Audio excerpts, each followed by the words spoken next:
మరో బ్రేకింగ్ చూస్తున్నాం. సీఎం రేవంత్ రెడ్డి అధ్యక్షతన డాక్టర్ బిఆర్ అంబేద్కర్ రాష్ట్ర సచివాలయంలో కేబినెట్ భేటీ కానుంది. అయితే కాంగ్రెస్ ప్రభుత్వం ఏర్పడి నేటితో నెలాఖరు పూర్తి చేయనున్న నేపథ్యంలో కేబినెట్ భేటీ నిర్వహించడం సర్వత్రా ఆసక్తి రేకెత్తిస్తుంది.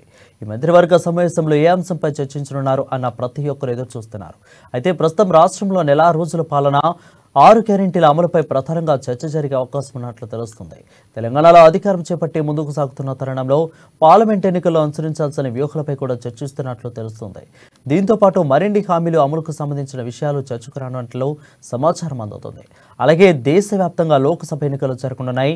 ఎంపీ ఎన్నికల నేపథ్యంలో ఎలక్షన్ కూడా అమలులోకి వచ్చేలోపై ఎమ్మెల్సీ పదవులతో పాటు కార్పొరేషన్ల చైర్మన్లు, టీఎస్పీఎస్సీ చైర్మన్ నియామకాలు చేపట్టాలని రేవంత్ రెడ్డి భావిస్తున్నట్లు సమాచారం.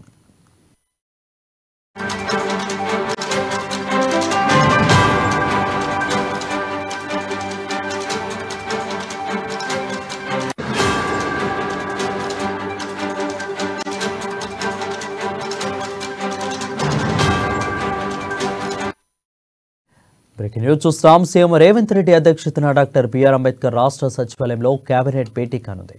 అయితే కాంగ్రెస్ ప్రభుత్వం ఏర్పడి నేటితో నెల పూర్తయిన నేపథ్యంలో కేబినెట్ భేటీ నిర్వహించడం సర్వత్రా ఆసక్తిని రేకెత్తిస్తుంది. ఈ మంత్రివర్గ సమావేశంలో ఏ అంశంపై చర్చిస్తున్నారన్న ప్రతి ఒక్కరు ఎదురు చూస్తున్నారు. అయితే ప్రస్తుతం రాష్ట్రంలో నెల రోజుల పాలన 6 గ్యారెంటీల అమలుపై ప్రధానంగా చర్చ జరిగే అవకాశం ఉన్నట్లు తెలుస్తుంది. తెలంగాణలో అధికారం చేపట్టి ముందుకు సాగుతున్న తరుణంలో పార్లమెంట్ ఎన్నికల్లో అనుసరించాల్సిన వ్యూహాలపై కూడా చర్చించనున్నట్లు తెలుస్తుంది.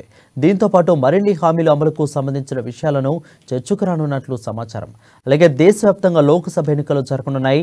ఎంపీ ఎన్నికల నేపథ్యంలో ఎలక్షన్ కూడా అమలుకి వచ్చేలోపై ఎమ్మెల్సీ పదవులతో పాటు కార్పొరేషన్ చైర్మన్లు, టీఎస్పీఎస్సీ చైర్మన్ నియామకాలు చేపట్టాలని రేవంత్ రెడ్డి భావిస్తున్నట్లు సమాచారం.